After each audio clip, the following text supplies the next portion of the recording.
Hai semua, hari ini kita akan sambung untuk tengok 1.2 penyiasatan saintifik. Minggu lepas kita dah belajar tentang bentuk-bentuk graf seperti berkadar terus, berkadar songsang, bertambah secara linear, berkurang secara linear, dan kita juga nampak ada graf lengkung. Dan untuk hari ini kita akan cuba buat satu aktiviti ataupun satu benda yang praktikal, iaitu kita ingin tahu bagaimana kita nak menjalankan penyiasatan saintifik secara sistematik. Dengan kata lain, kita nak menjalankan eksperimen untuk tahu sesuatu supaya kita mendapat data dan akhirnya ada kesimpulan. Okay, so sebelum kita mula, daripada Thomas Henry Huxley, dia kata, the method of scientific investigation is nothing but the expression of the necessary mode of working of the human mind. So, dia ini masuk langkah untuk penyiasatan saintifik. Dia sebenarnya dia lebih fokus kepada macam mana kita bekerja. Okay, macam mana kita berfikir, macam mana kita nak mengkaji, instead of kita tengok sahaja keputusan. Okay, so kita perlukan satu kaedah yang sistematik untuk kita menjalankan satu kajian. Okay, kita tak boleh macam bertelapur ataupun kita last minute macam saya nak buat benda, aktiviti atau eksperimen, tiba-tiba alamak saya terlupa sesuatu nak beli ke atau saya tertinggal sesuatu.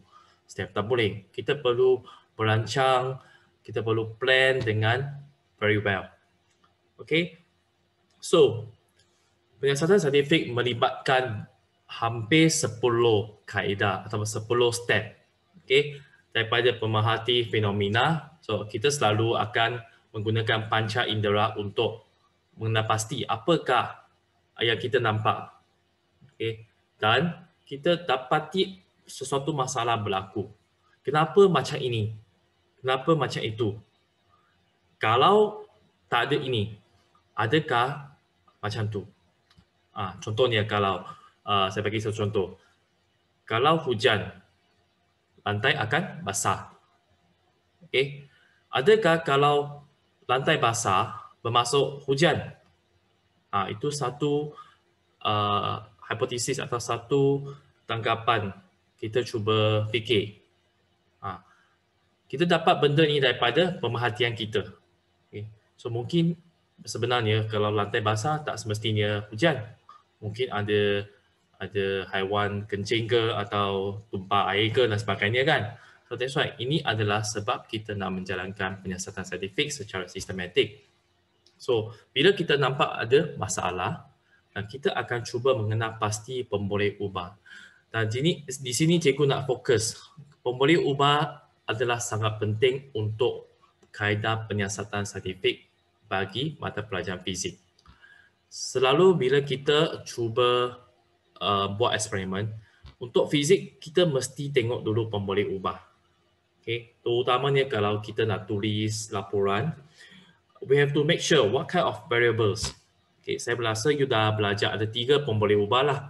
Yang pertama adalah pemboleh ubah dimanipulasikan. Kita panggil sebagai MV lah untuk short form. Dan kedua adalah pemboleh ubah bergerak balas. Okay, ataupun responding variable. Dan ketiga adalah pemboleh ubah dimalakan.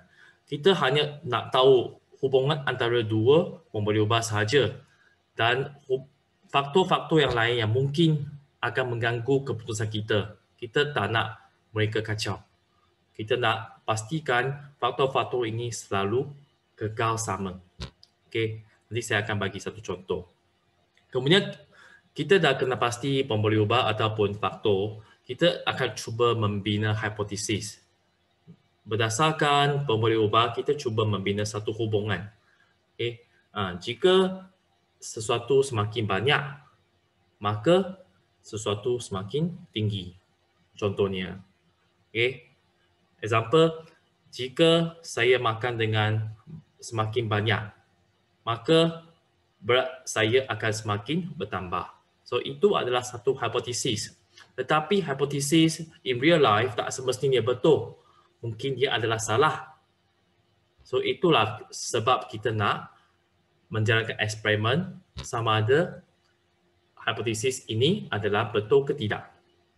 Okay, so you can see why we are conducting experiment. We want to verify whether our hypothesis is correct or not, is valid or not. Okay, so selepas kita dah membina hipotesis, kita perlu menjalankan eksperimen. Sebelum kita menjalankan eksperimen, kita perlu buat planning. Okay, kita perlu merancang apakah langkah-langkah yang terlibat, apakah bahan, apakah radas, alat yang diperlukan untuk menjalankan eksperimen. Saya perlu sediakan baik-baik. Seperti kalau kita nak masak sesuatu lauk, kita perlu duduk fikir dulu. Saya nak pergi pasar mini ini, saya nak beli apa. Kan? Okay? So, we have to sit down and plan. Dan bila kita dah draftkan satu langkah atau prosedur, kita akan follow manual itu. Okay, manual itu untuk menjalankan eksperimen. Contohnya langkah pertama, buka gas. Okay, contohnya. Langkah kedua, letak minyak. So these are the guidelines for us to carry out our experiment. Selepas kita menjalankan eksperimen atau penyiasatan, okay, of course kita akan cuba memerhati apa yang berlaku. Okay, apa yang berlaku, apa yang berubah. Dan kita cuba kumpulkan data. Contohnya kalau kita nak ukur masa, kita nak tengok berapa lama. So we need something to measure the time, iaitu jam ranting, the stopwatch. Kita perlu gunakan alat untuk mengukur. Kalau contoh kita nak tengok berapa suhu, kita perlukan termometer. Okay, so when we conduct experiment, we need to use our instrument to collect the data by measuring. Okay, we need to observe and we need to collect the data. Okay, so kita akan dapat data yang mentah. Okay, data mentah maksudnya data yang belum diproses. Okay, data ini adalah data hasil daripada pengumpulan eksperimen. Selepas itu, kita baru analisis. Okay, kita analisis, tengok macam mana dia punya trend. Contohnya kalau masa semakin panjang, apa yang berlaku kepada berat saya? Contoh. So, kita perlu buat analisis dan kita cuba tafsirkan data, cuba paparkan data dalam bentuk grafik supaya orang senang untuk faham. So, you masih ingat minggu lepas kita dah belajar bentuk-bentuk graf tu. So, bila orang nak tengok kita punya keputusan, dia tak nak tengok table ke benda yang lain. Benda paparan yang senang untuk difahami adalah dalam bentuk grafik. Orang baca, nampak grafik, dia terus tahu apa yang berlaku sebenarnya. Contoh dalam bentuk graf ataupun catapai. So, kalau kita tengok graf, kita dah tahu, oh, semakin menaik atau semakin turun. Itu adalah cara kita nak mentafsir data. Kita nak explain. Okay, explain macam mana berlaku antara pemberi ubah ini. Dan berdasarkan keputusan, kita ingin membuat kesimpulan sama ada hipotesis kita diterima atau tidak. Apa yang kita cuba teka, cuba buat hipotesis itu adalah betul tak? Okay, itu adalah kesimpulan. Dan akhirnya kita tuliskan satu laporan yang lengkap berdasarkan kajian kita. So ada 10 langkah untuk penyiasatan saintifik. Okay, the thing is anda tak perlu hafal. Okay, biasanya dia akan sediakan aspek-aspek ini untuk kita tuliskan laporan. Tapi kalau anda nak ingat pun tak apa. Okay, di sini cikgu dah buat satu formula lah. Okay, satu formula untuk kita ingat. So, remember, friend, mari pergi hutan ramai-ramai. Jom kita ambil telur sayur lychee. Okay, ini adalah salah satu cara yang senang untuk ingat 10 step ini. Okay, friend maksudnya fenomena, mari maksudnya masalah. Pergi, P untuk pemberi ubah. H, hutan untuk hipotesis. dan ramai-ramai, okey, bermaksud merancang. Jom jalankan, okey, we carry out the experiment. Kita, okey, K ini lebih kepada kumpul data, okey, kumpul data. Ambil telur, A untuk analisa dan T untuk tafsir, okey, untuk mentafsir data. S untuk simpul, kesimpulan, dan akhirnya lie, T, L untuk laporan. Okay. Senang kan untuk ingat? Friend, mari pergi hutan ramai-ramai. Jom kita ambil telur sayur lychee. Okay. But if you don't remember, it's okay. Okay. Soon we will actually get familiar with all these steps. Okay. Alright. Jadi kita cuba tengok lebih detail tentang apakah langkah-langkah ini. Kita cuba ambil satu contoh. Okay, so for example, both t-shirts are under the sun. So this one is dry, but the other is still damp. Kita nampak ada dua t-shirt. Okay, dua t-shirt. Tetapi salah satu dia kering. Tapi satu lagi dia basah. Kita dah nampak satu fenomena berlaku. Dan kita cuba kena pastikan apakah masalah. Kenapa baju A ini, baju yang dipaparkan dengan luas yang besar ini, dia dapat kering dengan lebih cepat. Kenapa baju yang dilipat-lipat ini dia kering dengan lambat? Itu adalah masalah. Okay? So, kita dah dapat masalah. Kita cuba cari apakah faktor. Okay, apakah perbezaan antara dua baju ini? Okay, so kita nampak. Kedua-dua baju di bawah matahari yang sama. Tetapi salah satu dia kering dengan lebih cepat. Jadi apakah faktor dia? Mungkin faktor dia luas. Sedangkan paparan yang diletakkan di sidai ini di bawah matahari tak sama. So mungkin itu adalah salah satu faktor. So variables need not always be measured. We can define those variables operationally. For example, the area of a circle can be represented by its diameter. Okay, so yang ini kita akan tengok dari masa ke semasa lah. Okay, untuk operational definition. Yang ini kita akan tengok pada kali yang seterusnya. Okay, so kita kena pasti formula ubah ialah luas permukaan. Okay, so formula dimalakkan adalah suhu, sedangkan matahari adalah sama. Okay, matahari adalah sama. So apa yang beza adalah luas permukaan. Dan apa yang kita nampak, okay, what can we observe from responding variable is the time taken for dry the shirt. Okay, time taken for drying the shirt untuk menyejukkan air. Okay. Selepas itu kita cuba bina hipotesis. So I think the larger the surface area, the higher the rate of evaporation. Okay. Semakin besar luas permukaan, semakin tinggi kadar penyenjatan. Sebenarnya hipotesis dia boleh betul atau salah. Tetapi biasanya dalam pembelajaran kita selalu akan memberikan hipotesis yang betul. Sedangkan kita dah belajar semua benda ini. Tetapi dalam kehidupan sebenar, in real life, actually hypothesis can be wrong. Because we might not know the result yet. So that's why we want to do the experiment to test the hypothesis. Okay, so lebih besar, luas permukaan lebih tinggi, kadar penyenjatan. Lebih kecil, luas permukaan lebih rendah, kadar penyenjatan. So it can be either one.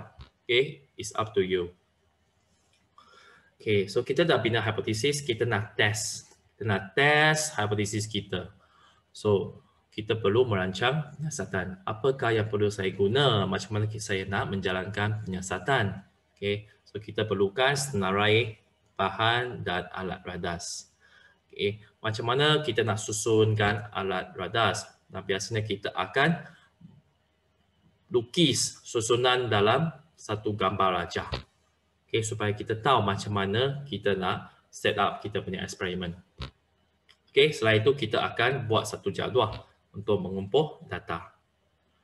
Okay, selepas itu kita akan menjalankan eksperimen atau penyiasatan.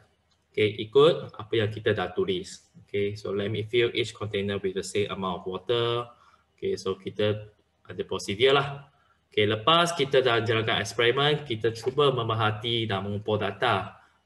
Kalau untuk petri dish ini, okay, berapa minit untuk kering.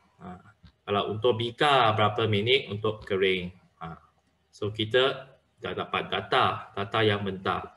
Selepas itu, kita dah cuba tengok, okay, kenapa petri dish ini 20 minit, kenapa bika 40 minit, kenapa penyukat silinder 60 minit. Kita akan cuba analisis. Okay, analisis dan kita cuba explain. Okay, kenapa macam ini? Kita cuba terangkan. Okay. Dan akhirnya kita dapat kesimpulan, yes, okay, hipotesis saya adalah betul. Lebih besar luas permukaan, lebih tinggi kadar penyejatan. Sebab apa? Sebab petri dish dia punya luas permukaan paling besar. Jadi dia punya kadar penyejatan paling tinggi. Untuk penyekat silinder, dia punya luas permukaan bagi penutup adalah kecil. Jadi masa untuk kering adalah sangat panjang. Okay, something like that. Alright, so untuk hari ini kita akan cuba menjalankan satu aktiviti, okay, eksperimen, tetapi malangnya disebabkan kita masih menggunakan PDPR dan saya akan cuba menunjukkan satu rakaman video yang berdasarkan buku teks kita. Okay, kalau anda ada buku teks, boleh rujuk kepada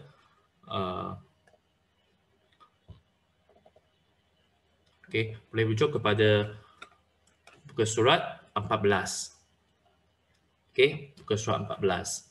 Kita cuba menjalankan eksperimen, tetapi selalunya dalam magma. Dalam magma kita tak dapat menjalankan eksperimen yang dapat mewakili situasi sebenar. Okay, for example, what I mean is, contoh kalau kita ada manusia, okay, kita nampak ada dua manusia. Daripada situasi itu, kita tak akan suruh manusia yang sama untuk menjalankan eksperimen di dalam magma atau buat demonstrasi yang sama. Tetapi biasanya di dalam magma, apa yang kita cuba buat adalah kita cuba buat model. Okay, buat model yang dapat mewakili situasi. Contohnya manusia, saya tak guna manusia, saya guna benda lain. Okay, saya guna objek ataupun pemberat dan sebagainya yang dapat mewakili manusia. Okay, so it doesn't necessary that we need to use the exact object or exact people, but we can actually simplify the experiment to represent what the situation is. Okay, so I give you one example. So saya percaya anda banyak orang tahu tentang Avenger. So sebenarnya saya ciptakan satu situasi ini. Okay, ini adalah Spider-Man. Jadi kita tahu Spider-Man telah mengikuti Avenger kan. So according to latest information, actually it's not latest it's very long already. So Spider-Man has joined the Marvel's team to fight. Okay, tetapi satu hari, okay, pasukan ini, mereka cuba gaduh, bertengkar. They quarrel over one thing. Some people say that Spider-Man's longer web can swing faster. Okay, Spider-Man dia ada benangan. Kalau dia punya benang panjang, dia boleh ayun dengan cepat. Tetapi ada juga pihak yang kata, tak. Kalau benang dia pendek, lagi cepat. So nampak sekarang ada dua parti. Okay, dua pandangan yang berbeza. So berdasarkan situasi ini, apakah pilihan anda? Adakah anda side kepada pasukan yang sokong pendapat bahawa benang lebih panjang lebih cepat, ke pasukan yang memegang pendapat benang lebih pendek lebih cepat. Okay, so what is your choice? Dan of course kita akan cuba menjalankan eksperimen to test which one actually is correct. Okay, so nampak tak daripada pemerhatian kita cuba come up with masalah dan kita cuba selesaikan masalah. Okay, so actually this situation is quite similar to what we have in the textbook. Okay, dia sebenarnya sama dengan buku teks. Satu adalah yang pendek. Okay, kita ada buaya yang pendek, tali pendek. Satu buaya dia panjang. So kita nampak bahawa kelajuannya beza. Jadi kita cuba identify apakah pembuluh ubah yang terlibat. Apakah faktor, apakah perbezaan mereka. Okay, apakah perbezaan mereka. So obviously kita nampak adalah panjang. Okay, panjang buayan. Dan apa yang kita nampak adalah kelajuan. Or we call the time taken, masa untuk ayunan. Okay, masa untuk ayunan. Okay, so before that, ada sedikit panduan untuk kita menjalankan eksperimen. Okay, biasanya bila kita nampak ada situasi sebegini, kita cuba kena pasti apakah pembuluh ubah. Okay, what is the factor they argue? Apakah sebab yang menyebabkan mereka bergaduh? Okay, so itu adalah MV. Okay, MV ataupun pembuluh ubah dimanipulasikan. Okay, dimanipulasikan. So apakah perbezaan dia? So perbezaan kita nampak dia adalah panjang. Okay, is the length of the thread. Okay, length of the thread or the rope or the spider web. Okay, dan apakah keputusan yang mereka nampak? So kita nampak cepat atau lambat kan? So this is more like masa. Okay, time taken. Okay, RV maksudnya bergerak balas lah. Okay, bergerak balas. Okay, I should bracket it. Okay, bergerak balas. So kita nampak MV adalah panjang dan RV adalah masa. Okay, masa. Selain itu, kita perlukan faktor-faktor lain. Perlu tentukan apakah faktor yang mungkin menyebabkan keputusan berubah. Contohnya, mungkin berat. Berat mungkin akan menyebabkan keputusan dia ubah kan. Kalau salah satu kita pakai gajah, salah satu kita pakai semut. So obviously kita nampak memang akan berlaku perbezaan. So jisim kita perlu tetapkan. Okay, mesti sama untuk kedua-dua eksperimen. Ataupun dari segi apa? Sudut untuk ayunan. Okay, sudut ayunan. Kenapa? Kalau untuk buayan, kalau untuk buayan, kita tak boleh satu ayun dengan 10 darjah. 10 darjah. Satu lagi kita ayun dengan 50 darjah. Tak boleh kan? Mesti ubah dia punya result. So kita kena pastikan sudut ayunan dia adalah sama. So sebenarnya banyak faktor lagi lah. So biasanya kita ada jisim, kita ada sudut ayunan dan sebagainya. So kita dah tentukan apakah pembuluh ubah kan. Dan akhirnya kita boleh mula untuk menjalankan eksperimen dengan merancang dulu. Dengan merancang dulu. So biasanya untuk laporan, format untuk laporan kita ada apakah pernyataan masalah. Apakah masalah dia? Apakah tujuan eksperimen kita? Apakah tujuan eksperimen? Apakah inference? Apakah hipotesis? So keempat-empat ni dia sebenarnya ada beza. Ada beza. Mungkin lain kali saya ada peluang saya akan terangkan secara lebih lanjut lah. Tapi for now actually I can tell a little bit. Kalau problem statement, okay, so lebih kepada masalah lah. Okay, apakah masalah? Okay. Dan untuk tujuan, kita mesti ada perkataan mengkaji. Okay, mengkaji hubungan. Okay, fizik adalah lebih kepada hubungan. Okay, hubungan antara pemberi ubah dimanipulasikan dalam pemberi ubah bergerak palas. So biasa akan tulis RV dengan MV. Okay, RV dengan MV. Okay, so ini selalunya format dia. Format untuk tuliskan tujuan. Okay, tuliskan tujuan. The important is no matter what kind of MV and RV, selalu kita akan ikut format ini. Okay, mengkaji hubungan antara RV dengan MV. So dalam eksperimen ini kita tahulah RV adalah masa ayunan dan MV adalah panjang. Okay, panjang. Okay, untuk inference sama juga kita perlukan MV dan RV. Cuma untuk kata kunci keyword, okay, kita perlu kata kunci seperti bergantung kepada. Okay, bergantung kepada. Okay, so RV bergantung kepada MV ataupun RV dipengaruhi. Okay, dipengaruhi oleh MV. Okay, so kalau eksperimen ini masa ayunan bergantung kepada panjang. Okay, masa ayunan bergantung kepada panjang.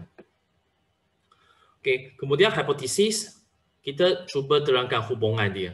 Okay, contohnya semakin tinggi, okay, semakin tinggi, semakin panjang,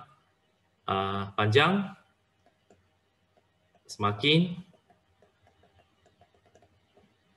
lama masa. Okay, RV itu adalah masa lah untuk eksperimen ini. Okay, so nampak tak untuk tujuan eksperimen, inference, hypothesis, kita selalu gunakan RV, MV, RV, MV, MV, RV. Okay, kalau kembali kepada contoh yang tadi, yang untuk keringkan baju kan, so kalau yang soalan itu MV adalah luas permukaan, RV adalah masa atau kadar penyejatan. So, sama juga kalau tujuan eksperimen untuk mengkaji hubungan antara kadar penyejatan dengan luas permukaan. Inference, RV adalah apa? Kadar penyejatan bergantung kepada luas permukaan. Hipotesis, semakin besar luas permukaan, semakin tinggi kadar penyejatan. Nampak tak? So, the thing is you have to know the format. Okay? When you know the format, then you are very easy to write a report. Okay, kemudian pemberi ubah kita dah bincang tadi kan. Okay, kita ada 3 pemberi ubah. Dan lepas tu kita akan cuba senaraikan alat dan radas. Okay, dan cuba lukiskan gambar macam mana situasi eksperimen kelihatan. Okay, lepas tu kita akan kumpulkan data dan catat dalam jadual. Okay, dalam jadual. Akhirnya kita analisis dan cuba terangkan data dalam bentuk graf. Akhirnya kita ada kesimpulan. Okay, nanti saya akan terangkan satu-satu. Okay, so before this, let me tell you about, or let me show you about the experiment. Okay.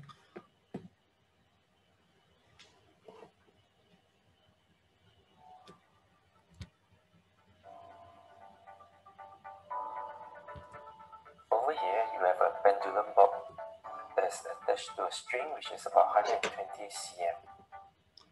Okay, so di sini kita nampak, kita tak guna manusia. Nampak tak? Kita tak payah guna objek yang sebenar. Kenapa? Sebab katakanlah kalau kita tengok eksperimen, kita tengok situasi Spiderman kan. takkanlah kita suruh Spiderman untuk apa ni? Untuk lompat daripada satu dinding ke satu dinding lain kan. Kita tak perlu buat macam tu. Okey. Sebab satu, susah. Okey, dua, kita rasa leceh. Okey, ketiga, keselamatan. Kalau tertiba yang benang tu tak lekat ke apa, dia mati macam mana? Betul tak? Okey. Dalam kehidupan tak ada Spiderman. Okay, we have no superhero like the Avenger. Tapi kita boleh simulasikan situasi yang sama dengan satu eksperimen yang simple. So di sini dia pakai apa? Dia pakai pandu. Okay, pakai pandu dengan menggantikan manusia dengan satu pemberat. Next, you have a split cork here. Some comes in two halves, but for this case, they just make a cut, a slit, all the way to the center of the cork. So what you need to do is just place the string in the slit so as to secure the pendulum bob. Now, just take note of this. If the slit is in this direction, make sure that your swing, your oscillation will be perpendicular to the slit. If it's parallel to the slit, there might be the string might move inside the cork, and this causes a very unstable kind of oscillation or swing later on. So right now you put the cork, secure it to the clamp, and if the loose end, you did not put it properly, it might interfere with the swing or oscillation. Okay, so what you need to do is just to make sure it's out of the way, put it at the back of the retort stand, and then you let go of the pendulum to see that if the swing is stable. Next, to measure the length of the pendulum bob. Okay, so kita dah buat satu setup yang agak ringkas, agak simple, yang boleh mewakili situasi buayan ataupun Spiderman kan. Kita ada objek, kita ada tali. Okay, so sekarang kita nak fokus pada pemboleh ubah, iaitu MV. Okay, kita nak adjust panjang. Kita tengok kalau pendek, berapa masa dia. Kalau panjang, berapa masa dia. Okay, so kita perlu mulakan dengan satu nilai panjang. Contohnya saya mulakan dengan 10 cm pun boleh, 20 cm pun boleh, 15 cm pun boleh, tak kisah. Yang penting kita perlu berikan satu nilai yang logik. Janganlah bagi 1 km. Okay, jangan bagi 1 km, bagi satu nilai yang logik. Okay, so normally we will give like 10 cm or 20 cm. Okay, so let's say it's 20 cm, you'll be given a meter rule. So you put one end of the meter rule with the zero marking underneath the cork. And what you need to do is to loosen the clamp a little bit so that the string can be adjusted, but not too loose because you do not want the pendulum bob to just drop down. So you pull the pendulum bob to the required length, which is 20 cm marking. Take note, the 20 cm marking must be to the center of the pendulum bob. So it's from the top underneath the cork all the way to the center of the pendulum bob, 20 cm mark. That will be the length that you set. So you tighten up the clamp so that. Okay, so cuma satu saya nak tegur bahawa kita nampak sebenarnya pembaris tidak berapa tegak lah, nampak tak? Okay, itu adalah satu kelemahan. So apa yang kita boleh buat adalah sebenarnya kita kena pastikan gap. Okay, you can check actually gap should be the same, should be consistently distant. Sebab kita nampak di sini dia agak dekat, sini agak jauh. Okay, so ini satu kesilapan lah, kecuaian yang tidak berapa ketara lah, tapi kita boleh elakkan lah. The length of the pendulum bob will not change when you do the swinging or oscillation later on. The next thing is about the angle of release. It has to be small angle, so approximately 10 to 15 degree, that will do. Whether you release at 10 or 11 degree, it doesn't make any difference to the time. Okay, so tadi saya dah sebut tentang sudut kan, kita nak pastikan sudut sama, sudut ayunan. Tapi biasanya kita boleh guna sudut yang kecil sahaja. Okay. Kalau kita nak lebih jitu, lebih tepat, kita boleh letak satu protector kat sini. Di mana kita sentiasa rujuk kepada protector untuk sudut. Okay, untuk sudut supaya kita dapat kekalkan pembuli ubah ini. Okay, pembuli ubah dimalahkan. Time taken for the oscillation on the period. Why does it has to be small angles? Because if it's small angle, the speed of the pendulum bob will not be too fast. Therefore, air resistance is considered negligible. If the angle is very big, as you can see here, the speed of the pendulum is actually quite fast. So air resistance is significant and the swing will become unstable after a while. So just take note, just a small angle will do.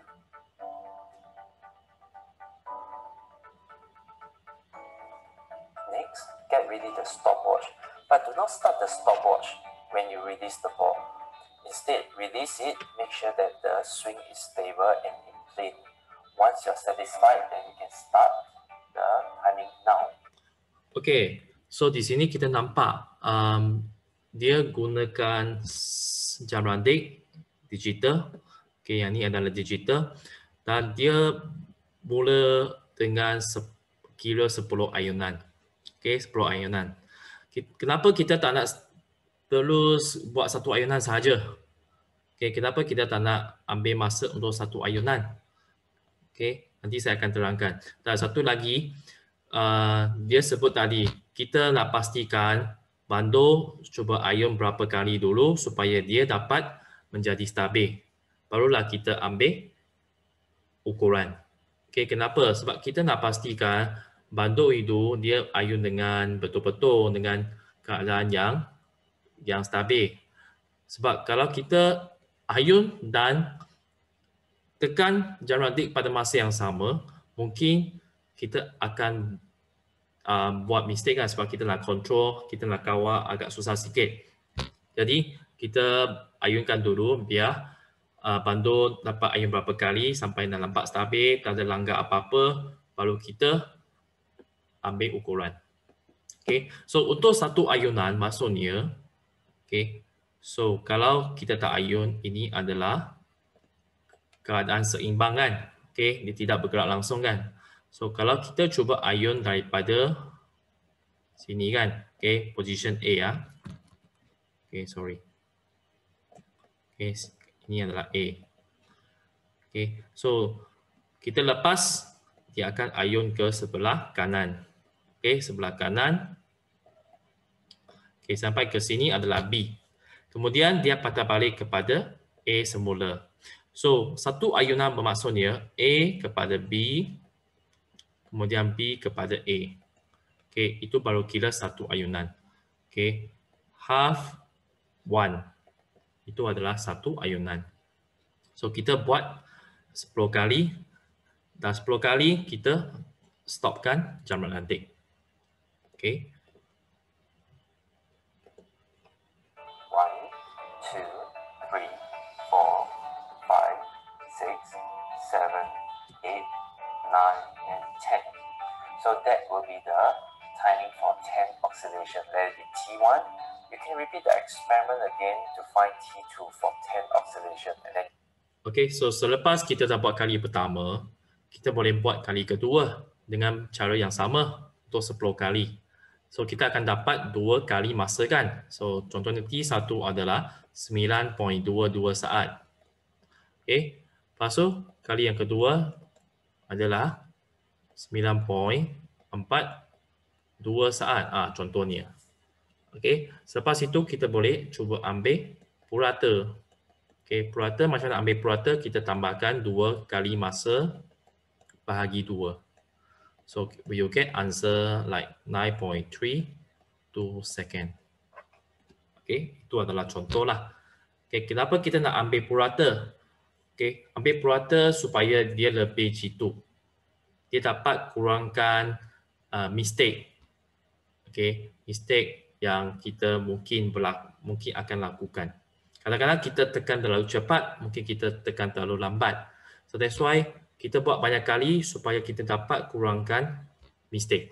Okay, kurangkan larat. Okay, so this is the big idea about the experiment. Okay, the experiment. Okay, kembali kepada kita punya slide. Okay, so inference tadi saya dah bincang tempoh ayunan bergantung kepada panjang bandur. So keyword bergantung. Okay, bergantung kepada apa. Okay, di sini ada perkataan baru iaitu tempoh. Okay, apa maksud tempoh? Tempoh adalah masa untuk satu ayunan. Okay, this is another word lah. Okay, masa untuk satu ayunan.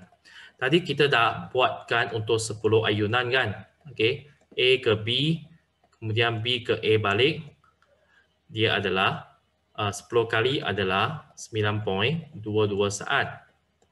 Jadi kalau saya dah ambil purata, tadi saya dah ambil purata, katakanlah contoh. Purata adalah 9.32 saat. Okay, so masa ini adalah masa untuk 10 ayunan. Jadi tempoh dengan huruf bersati ini, okay, tempoh sama dengan 9.32 saat bagi 10. Saya akan dapat 0.932 saat. You see that? Okay, so saya akan dapat nilai 0.932 saat. Ini adalah masa untuk satu ayunan. Okay, so untuk eksperimen ini sebenarnya kalau ikut pengalaman, kita tak akan guna perkataan masa sahajalah. Tapi kalau nak guna masa pun tak apa. Okay, since actually we know already, period, okay, tempoh dengan panjang dia dapat tunjukkan satu hubungan. Okay, so it's okay. We'll just follow tempoh, guna tempoh. Okay, kemudian sama juga hipotesis. Semakin panjang bandur, semakin lama tempoh ayunan bandur. Okay, MV. Kita ada MV kat sini. Kita ada RV kat sini. Kemudian, untuk hubungan, untuk tujuan mengkaji hubungan, nampak tak keyword dia? Hubungan antara MV dengan RV. Nampak tak? Okay, dia sama dengan buku teks lah. Kemudian, untuk pemilih ubah, kita ada dimanipulasikan, bergerak balas. Okay, the thing is, saya nak betulkan sini ya. Ini bukan tempoh 10 ayunan, bukan. Okay, tak ada 10. Okay, tempoh ayunan saja. Okay, tempoh ayunan saja. Okay, lepas tu pemilih ubah dimalahkan adalah jisim ladung. Okay, contoh lain adalah sudut. Okay, sudut ayunan. Okay, lepas tu radas dan bahan. Okay, di sini kita nampak bahan dia kosongkan. Radas dia tulis. Okay, sebenarnya kalau untuk fizik, kita boleh gabungkan. Okay, kita tak akan asingkan bahan dengan radas. Kita will write materials and apparatus. Kita akan gabungkan dua-dua sekali. Okay, so kaki retort, jam ranting, protector, ladung, pembaris meter, benang, dua keping gabus. Okay. Okay, biasanya you kena fikir apakah alat yang penting untuk ukur. Contohnya you fikir, macam mana saya nak ukur bandur? Macam mana saya nak ukur panjang? Certainly I need meter ruler. I perlukan pembaris meter. Macam mana saya nak ukur masa? Of course saya perlukan jam ranting. Nampak tak? Okay, so these two are very important, jam ranting dengan pembaris meter. Okay. Biasanya kita akan lukis gambar dululah. Okay, biasa saya akan cadangkan pelajar, kita cuba bayangkan. Okay, you bayangkan, you tengah buat eksperimen. Okay, so macam mana dia punya situasi tu? Kita ada kaki retort, kita ada bandur, benang dan sebagainya. So cuba lukis. Bila you dah lukis, kita labelkan. Okay, ini apa? Ini adalah benang. Ini apa? Ini adalah gabus. Ini apa? Ini adalah pembaris. Ini apa? Ini adalah bandur. Ini apa? Ini adalah jam ranting. Okay, so lepas kita dah lukis dan kita dah labelkan, salin. Okay, saya kata, perkataan dia salin. Salin semua yang anda label tu, kita masuk sini kaki retort lah. Okay, kaki retort. Kaki retort. salin semua ini ke dalam senarai. Okey, ke dalam senarai. So di sini kita nampak yang tak ada adalah protector. Okey, protector sebenarnya tak penting sangat. Okey, maksudnya dia bukanlah faktor utama yang anda akan hilang markah. Kalau you tak tulis pun tak apa. Okay, so what we do is we copy all the things we have labeled into the list. Okay. Okay, kemudian next kita cuba tengok beberapa perkara untuk dapat sedikit gambaran ataupun understanding. Okay, yang pertama sekali, how to use and rate our instrument. Untuk eksperimen kita hari ini adalah kita menggunakan pembaris. Okay, dan saya rasa tiada masalah untuk pelajar menggunakan pembaris untuk mengukur panjang. Cuma mungkin ramai pelajar tidak berpeluang untuk sentuh jam, terutama jam ranting yang sebelah kiri. Kalau untuk jam ranting sebelah kanan, mungkin pelajar dapat pernah rasa ataupun dapat baca sebab jam ranting digital ini dia seperti jam tangan kita lah. Kita dapat baca dari segi ini adalah minit, ini adalah saat, dan kita ada perpuluhan. So contohnya ini adalah 12 minit 38.28 saat. Okey, so kita dapat baca sampai 2 perpuluhan. Okey, 2 perpuluhan untuk saat. Okey, tetapi untuk jam ranting analog ini, okey, ramai pelajar mempunyai masalah apabila mereka cuba baca ataupun catatkan bacaan. Okey, so untuk di tengah-tengah ini adalah minit lah. Kita ada 1, 2, 3, 4, 5. Okey, 1, 2, 3, 4, 5. Kemudian 6, 7, 8, 9, 10. Sampai 30. Okey, sampai 30. Dan untuk di luar ini adalah saat. So kita nampak di sini satu pusing adalah 60 saat. Di mana kita ada 1, 2, 3, 4, 5, 6, 7, 8, 9, 10 dan sebagainya lah. Okey.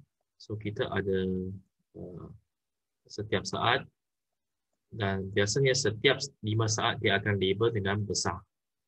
Okey. Kalau kita cuba tengok skala di antara 1 dan 2, okey, dia ada 4 skala yang kecil. Okay, dia ada 4 skala yang kecil kalau saya cuba besarkanlah. Okay, so kalau kita ada 4 skala yang kecil, apa maksud dia? Okay, bermaksud kalau contohnya, saya punya jarum tunjuk kepada yang ini. So, berapakah bacaan untuk masa? Okay, so mungkin pelajar akan jawab 1.1 saat. Okay, atau 1.02 saat. Dan sebagainya. Okay. Sebenarnya kita kena tengok skala kecil ini, nilai dia berapa.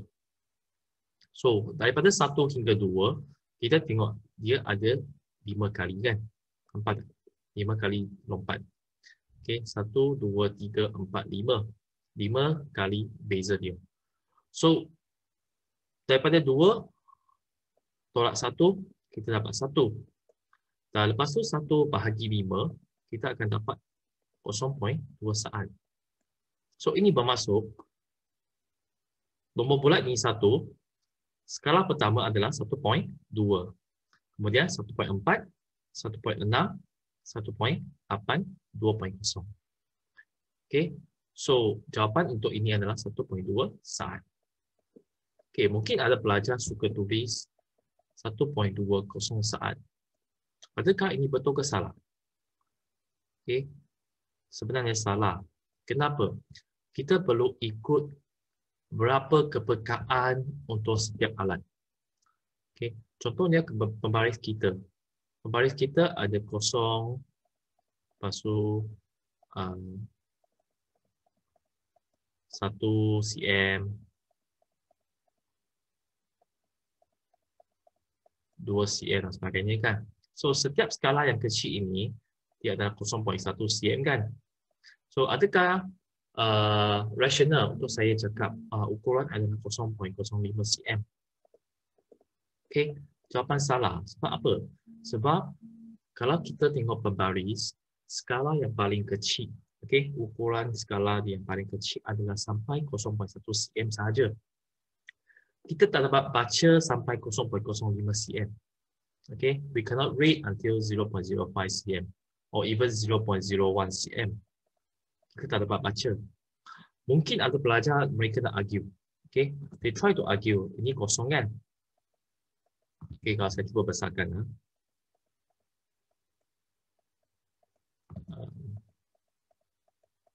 Okay, mungkin mereka cuba argue. Kalau panjang sampai sini, berapa dia? Okay, mereka kata, kalau contohnya benang saya adalah panjang seperti ini. Okay, seperti ini. So, dia tak sampai 0.1 cm pun. So, mana boleh cakap saya punya ukuran 0.1 cm. So, maybe 0.05 cm kan. Okay, tetapi soalan yang sama saya nak ajukan. Okay, macam mana you tahu dia adalah 0.05 cm? Mungkin dia 0.07 cm. Mungkin dia 0.06 cm. So, you cannot tell exactly, right? Jadi, biasanya kita hanya dapat tengok berapa kecil sahaja, itulah apa yang kita catat. Yang tak pasti itu, kita jangan catat. Walaupun kita tak nampak atau tak sure. Jadi, mungkin kita nampak jarum dia pada di sini kan.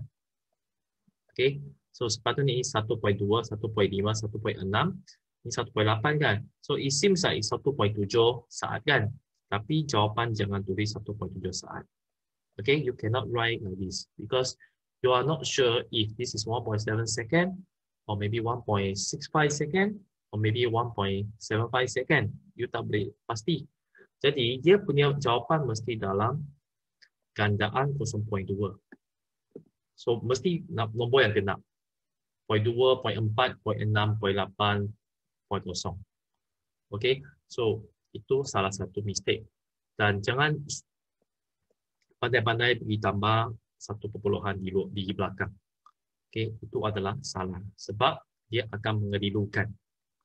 Okay, tak macam jam digital. Digital boleh sampai 2 perpuluhan. Okay. So, contohnya kalau kita tengok yang ini. Berapakah bacaan dia? Okay, so you can see ini 40, 41, 42, 43. Okay, so dia adalah 42 point. Yang ini 1, 2, 3, 4 kan. So dia tunjuk kepada skala yang kedua. So dia adalah 42.4 saat. Okay, 42.4 saat. Okay, kemudian kalau yang ini adalah 10 ayunan. So masa untuk satu ayunan kita bagi 10. Dapat 4.24. Kemudian kita cuba kuasa 2 kan. Okay, 4.2, 4 kuasa 2, kita dapat jawapan berapa. Okay, alright. Satu lagi contoh. Okay, berapa jawapan ini? Okay, 55, 56, 57, 58, 59, 60. So, dia memang ngam-ngam dekat 59 kan. So, pelajar mungkin mereka akan tulis 59. Dan jawapan adalah salah. Okay, kenapa? Seperti yang saya kata, kita mesti tulis ikut berapa kecil perpuluhan tu. Walaupun dia tepat 59, tapi kita kena tambah 0.0. Okay, so berapa puluhan tu bergantung kepada kepekaan alat. Okay, so tulis 59.0 baru betul. Okay, dan kita boleh buat pengiraan 5.9, kemudian cuba dengan kalkulator apa jawapan. Okay, satu lagi, kalau kita catat data mesti disertai dengan unit. Okay, mesti disertai dengan unit. So yang T ini untuk saat. T kuasa 2 maksudnya saat kuasa 2. Okay, you mesti letak unit. Okay, Right. Kedua, macam mana kita nak buat? Okay. Mungkin ada soalan kan? Kenapa kita tak terus buat satu ayunan sahaja? Okay. Buat satu ayunan dah ambil masa. Jawapan dia terlalu cepat. Okay. Mungkin kita tak sempat lagi untuk tekan dan lepas dan dia sudah tamat. Okay, dia sudah tamat. So the answer is too fast. We can't even react to that. Jadi apa yang kita cuba buat adalah kita akan ambil lebih banyak ayunan dan kita cuba ambil kuarter. Contoh kita ambil 10 ayunan atau 20 ayunan. Okay, it's up to you. Biasanya 10 atau 20 lah. Okay. Ketiga, prosedur, langkah. Adakah pelajar perlu hafal? Okay. Kalau you dapat hafal, of course very good. Okay. Tapi you bayangkan kita ada berapa eksperimen yang ada. Okay. Okay, berapa eksperimen yang ada. Kalau you nak cuba masak. Okay, masak, contohnya masak ayam rendang. Okay, ke apa-apalah. Okay, tak kisahlah. So, adakah you cuba hafalkan langkah pertama, langkah kedua apa? Tak. You tak akan hafal. Tapi apa yang you cuba buat adalah, you cuba faham apa yang patut buat, apakah langkah yang asas, yang basic. Biasanya masak you mesti letak minyak dan sebagainya. So, yang basic-basic itu you kena tahu. So, untuk eksperimen fizik, you perlu tahu 3 langkah yang penting. Pertama, what value of MV do you start with? Apakah nilai formula dimanipulasikan Anda mula dengan? Contoh, saya mula dengan panjang 20.0 cm. Itu adalah satu permulaan. Okay. Jangan cakap saya nak mula eksperimen. Tapi berapa nilai? Panjang berapa dulu? Jangan cakap, okay, saya buat. Ya, tapi boleh terangkan secara detail tak? Ya, betul. Saya tahu saya nak masak. Saya nak goreng nasi ini. Tapi berapa nasi yang kena saya letak? Kena bagi tahu saya. Betul tak? So you have to tell exactly the amount. Okay, what is the value? Kemudian, macam mana anda mengukur RV itu? Macam mana kita nak ukur masa? Bandur diayunkan 10 kali dan masa diukur dengan apa? Sebutkan alat itu. Jam ranting. Okay. Kemudian kita nak tengok apabila panjang semakin bertambah, apa yang berlaku pada masa kan? So kita ulang eksperimen dengan tadi kalau kita mula dengan 20 cm, sekarang kita ubah 30 cm, 40 cm, 50 cm dan 60 cm. Okay, so these are the 3 basic steps that you must put in the procedure. Kalau you tak letak, you tulis panjang-panjang, tak ada markah. Okay, so contoh kita tengok prosedur ini, yang panjang kan ada 7 step. Tapi yang penting adalah B, D dan E. Nampak tak? Yang B, saya start dengan 20 cm. Okay, panjang benar diukur dengan 20 cm.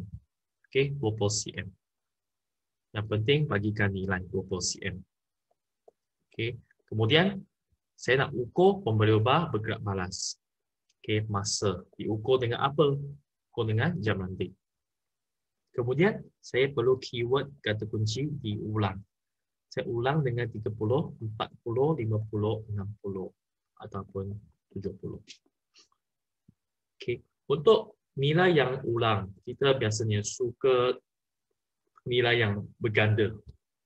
Okay. Faham tak? Maksudnya saya tak nak 20, kemudian 21, 22, 23, 24, 25. Tak nak. Okay. Kita nak dia bertambah secara beransur. Okay. 10, 20, 30, 40, 50.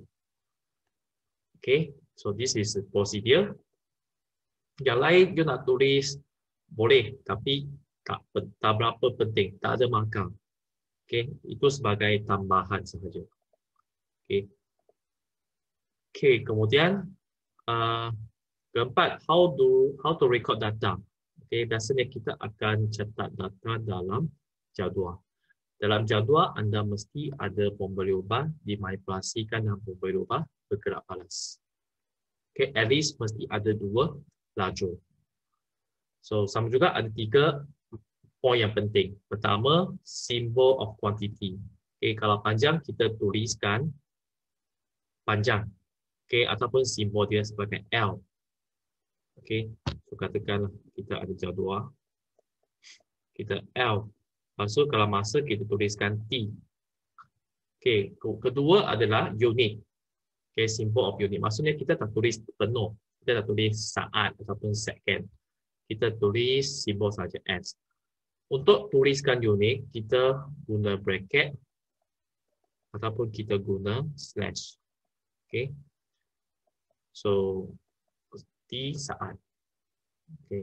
Ketiga, consistency of data. Maksudnya, kalau kita cuba isikan data, katakan, okay, kalau sini 20.4 lah, okay, poin 4, ini 21.6,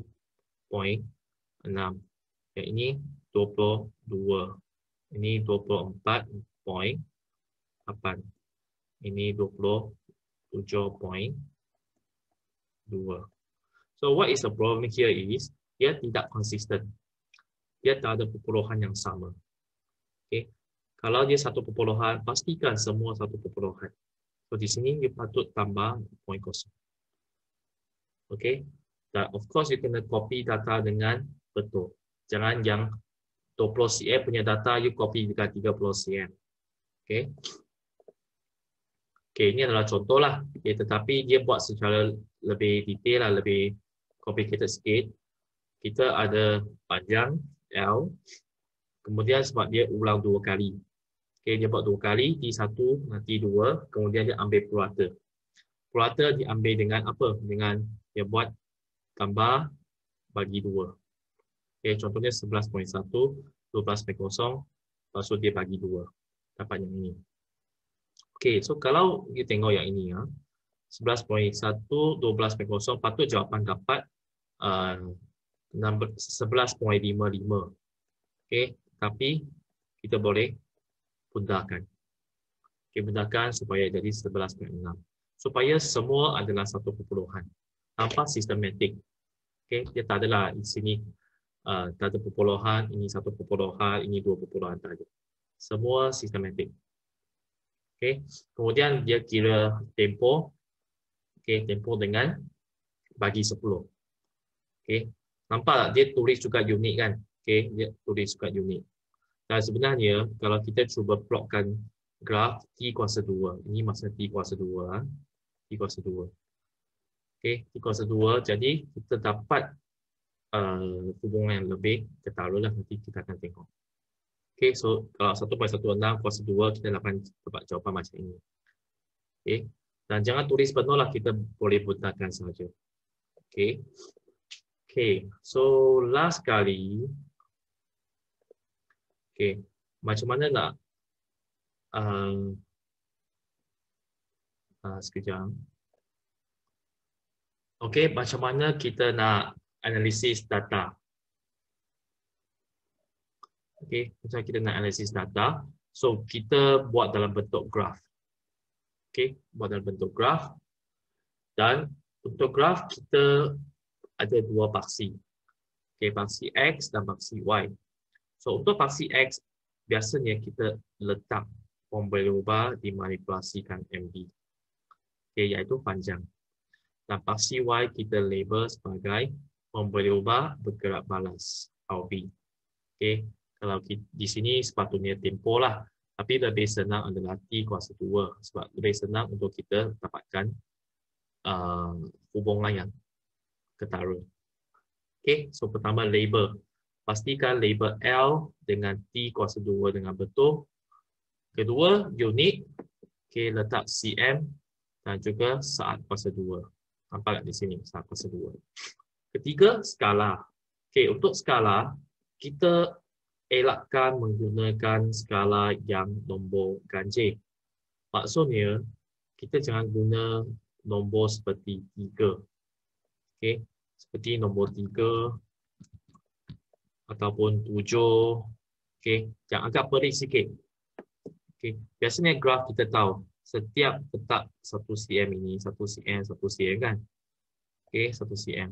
So biasanya kita akan guna 2 petak untuk satu skala. Okey. So kalau untuk panjang 10, 20, 30, 40, 50, 60, 70. Dan anda kena tahu selalu pelajar ada mistake. Mereka tukis graf tetapi skala yang salah. Okey. Contohnya, sepatutnya kita ada 10. Kemudian mungkin pelajar tulis 15 pula. Tak boleh. Sebab you kena ikut skala secara beransur. Dia seperti pembaris. Okey, pembaris. Kalau ini 10, ini mesti 20. Ini mesti 30, 40. So jangan ikut suka hati saja kita tulis skala ikut jadual, tak boleh. Okey, selain itu untuk paksi Y kita boleh cuba tengok. Okey, tengokkan data. Okey, di sini 70.0 cm, 3.17 kuasa 2 kan. So 3.17 kita boleh gunakan skala seperti 0.05. Okey. Contohlah saya pakai 0.05, 0.10, 0.15, 0.20, 0.20, okay, 0.25, 0.30, 0.35. Okey, contohnya lah, contohnya. Okey, yang gantikan skala-skala ini. Depends on your value. Okey. Jangan you suka hati selalu pelajar dia buat mistake macam ini tau. Okey. Dia tengok, oh ini 1, ini 1.33, 1.85, 2.25, 2.59, 3.17. So dia akan buat jadual seperti buat graf seperti ini tau. Okey, 2 cm, okey sini dia tulis yang pertama 1.00. Lepas tu di sini tulis 1.33. Saya tulis 1.85. Lepas tu 2.25. Lepas tu 2.59. Dan 3.17. Okay, salah. You cannot do like this. Okay, you cannot do like this. Sebab tujuan kita nak tengok hubungan kan. So, what's the point kalau you ikut sahaja nilai ini untuk lukis? Okay, memang tak boleh. Okay, itu adalah silap dari segi knowledge matematik. Okay, so skala kena betul. Kemudian size. Okay, size graf kena lebih daripada separuh. Okay, mesti lebih daripada separuh. Dan kalau you tengok graf punya size kecil sangat, dia akan tolak satu markah. Katakan you punya graf mungkin pakai sampai sini saja. Okay, ada ruang lagi ke atas. So, you tak pakai. So, tolak satu markah. Kemudian, pastikan you plot dengan betul lah. Okay, saya rasa kalau you matematik pandai, tak ada masalah untuk plot. Terakhir sekali adalah best fit line. Okay, yang ini lebih rujuk kepada bentuk graf. Masih ingat tak? Minggu lepas kita belajar berapa jenis bentuk kan? Okay, biasanya kalau fizik kita ada 4 jenis graf. Okay. Pertama adalah berkata terus, dia akan sentuh asalan. Kedua adalah bertambah secara linear. Ketiga adalah berkurang secara linear. Keempat adalah berkata songsang. Okay, tapi selalunya almost 90% lah, okay, 90% of the graph adalah lebih kepada ini. Okay, lebih kepada berkata terus. So, you bayangkanlah kalau tak ada panjang, mana ada ayunan, betul tak? Kalau panjang adalah 0 cm, tak ada ayunan, so mana boleh ukur masa kan? So, dia mesti adalah kosong saat juga. Okay, so ini adalah tentang graf. Okay, so wish you all the best untuk selesaikan tugasan yang telah disediakan. Okay, saya dah sediakan satu tugasan sebenarnya. Dan saya harap anda boleh menyiapkan dengan lengkap dan sempurna berdasarkan rakaman video yang saya buat tentang eksperimen bandu ini. Okey, sekian, terima kasih.